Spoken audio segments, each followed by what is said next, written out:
That is a slip roll, and we just borrowed it from Rod Emery. So big thank you to Rod Emery for letting us borrow this. Dom is gonna slip roll our water tank, which is sweet because it's custom and it's gonna fit the exact sizes that we want. And then we'll just weld on all the weld bungs and fittings on the top and bottom that we need. So this thing should come together pretty good. I think it's probably gonna hold about 2 liters. Let's do it. That's tight, all right. Woo. Yeah, we're good.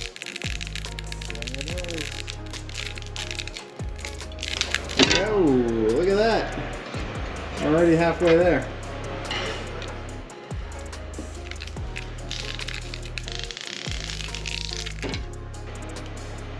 Maybe one time.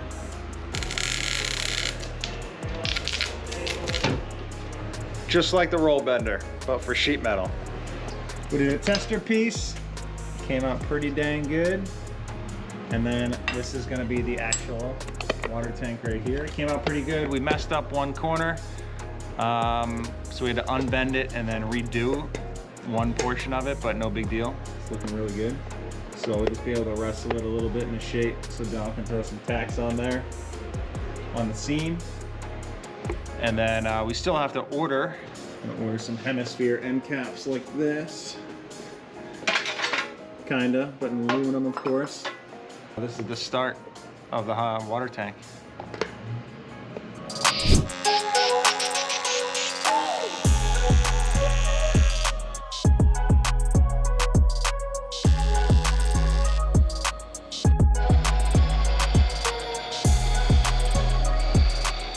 Here we go, doing billet tops to our water tanks.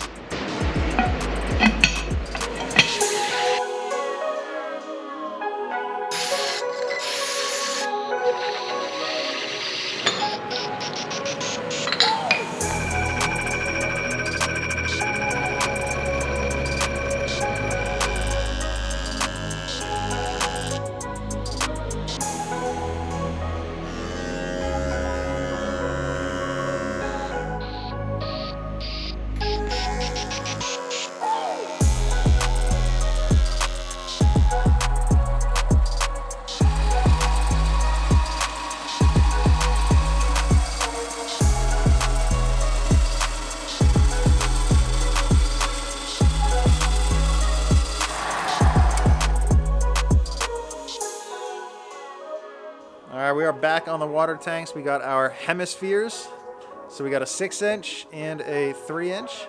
So we're just gonna tap this quarter MPT, and this is gonna have 2 -6s coming off the bottom that are gonna feed into the water lines for the engine. This is gonna be basically our expansion tank from the water tank that will all hook together. This will be a -6, or actually a -4. And then Dom has got the top end of the water tank that he already slip rolled and welded the cap on. She's looking all nice. He just trimmed her down. So that is gonna have this hemisphere welded onto it.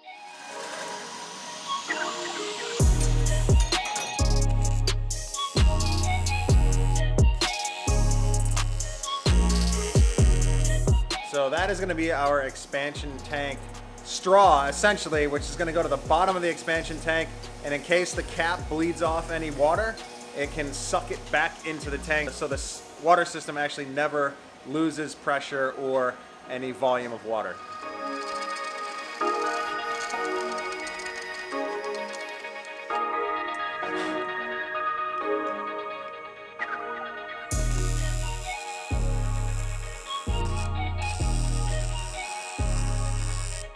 So this is the straw that's coming down to the bottom of the tank, and then Dom will be welding this cap onto there, and then we'll just have the drain that comes straight out of the bottom hole here.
update. We got the oil tank breather located right here, and we got this dash 45, Dom?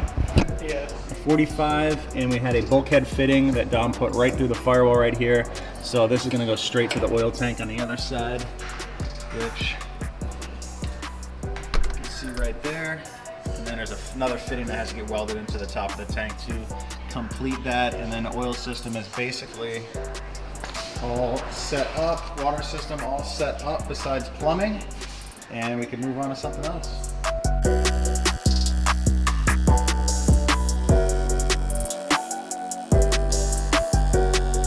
We are officially making progress again.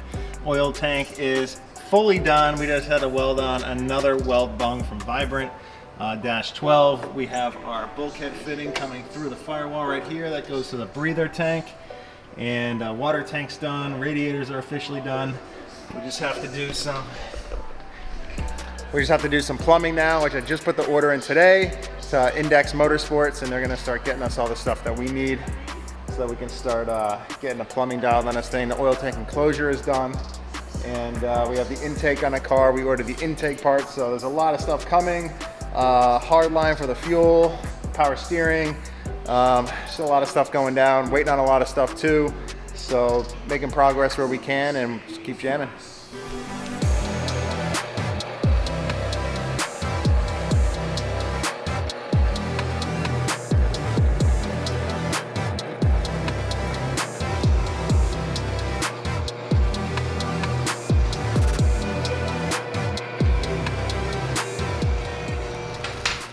Yeah, misalignment Himes for our front sway bar.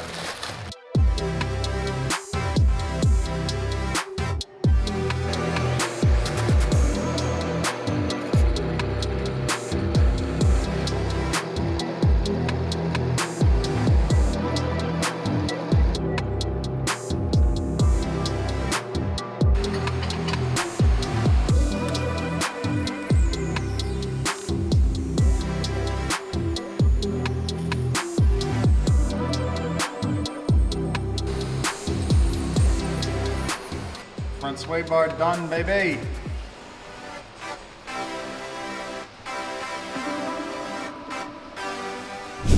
All right, boys, next up is the Radium fuel pressure regulator. And I love this part because for me, it's pretty easy to do. This piece does look dope, nice and black in the engine bay. It's gonna match a bunch of stuff. And also it's one additional piece added to the engine bay for us to get done. We're actually gonna put this probably right behind the 3D printed AEM intake, right back here. And then two fuel lines will come right up through the trans tunnel. A feed and return. We'll be good to go.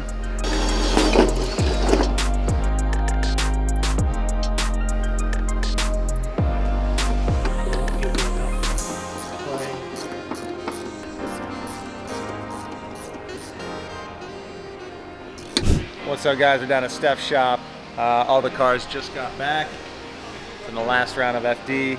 Me and Dom are jamming on the Formula Supra, and he is about to bead roll the oil tank enclosure, which we're going to use as a template to lay carbon fiber on it so that it'll be a full carbon fiber oil tank enclosure and look pretty sick.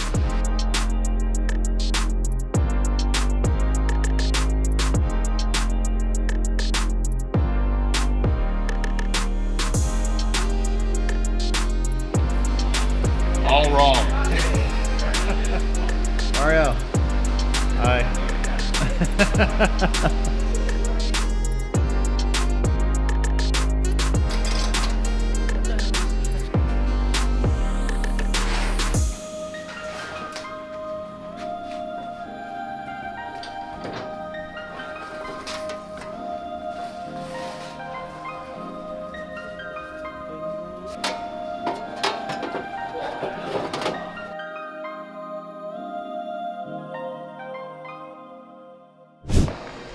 So vacuum bag, and we got Koozie over here. Bring me up to speed, brother. The aluminum piece that Dom made is actually inside here, sandwiched between some carbon fiber. Okay. We're gonna pull a vacuum on it. We're going to infuse some epoxy in there, let it cure, and then we will have a carbon fiber carbon fiber oil tank enclosure. Heck yeah, Pretty dude. sick. That's freaking dope. So Kuzi's already got it all laid up. It's already bagged. So now he just got to hook up the pump, the resin, and then infuse it through. And I'll walk you guys through that process when he gets it set up here in a minute. And this is my first time seeing this done. So I am stoked. And I know Kuzi, this is like, Kuzi's just getting into the carbon fiber composite stuff. So he's been learning a ton these last 6 months, and stuff's really looking good. So pumped to see how this comes out. We are set up with the pump. What's this? The pump pulls from here, and then this will tell us how much pressure, negative pressure we have. And so that's actually pulling the resin It will.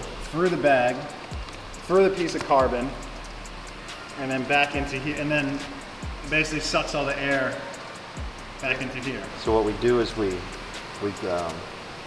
cap off this line here so that it doesn't pull any air in.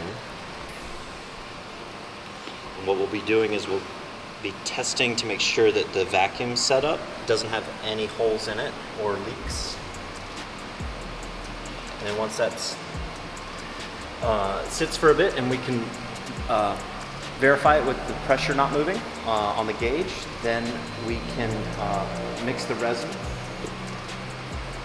take the hose clamp off, and let it flow through. Okay. Because the gauge is dropping, it's telling us that we have a leak somewhere. So what we do is we find where the leak is and fix it. Copy that. Resin. With the infusion, epoxy, and the hardener. Resin and hardener.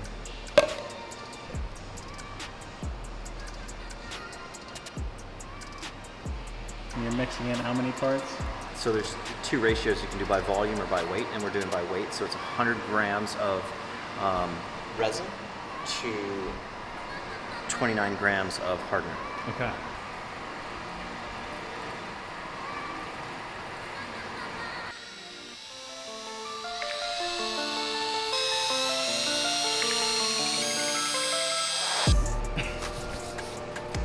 The fun part. So you just open that enough for it to start. So I take this completely off You do, okay. as it's filling, and then once we get towards the end,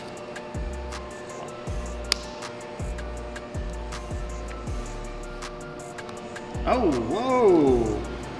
Holy.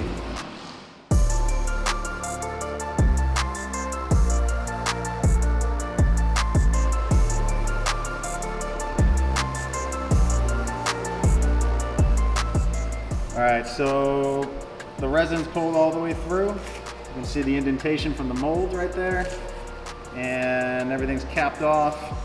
So now what happens? cure time about 24 hours, and then we can unwrap it, 24 hours? see what we've made. Yeah, this time tomorrow. Damn, I didn't know it'd take that long. We let it cure for 24 hours. Full 24-hour cure. Full 24 hours. Now we open it up. See what we got, baby. This Strong. one's strong. So just a little bit of resin void right here, but this is, I'd say this is acceptable. It's nice and thick, dude. This thing is rigid as hell. Well, no, because we got to we still gotta cut. Still gotta pull that side off. Yeah, the other side's got to come off. All right, panel 1. Nice job, Kuze. Yay! Here we go, boys. First carbon panel, 1 of 2 for the oil tank enclosure. Done. Well, it needs trim work and some drilling, but other than that, it should pull pretty nice out of the mold. All right, cover 1, carbon oil tank enclosure. Boom. That's looking good, Kuzi.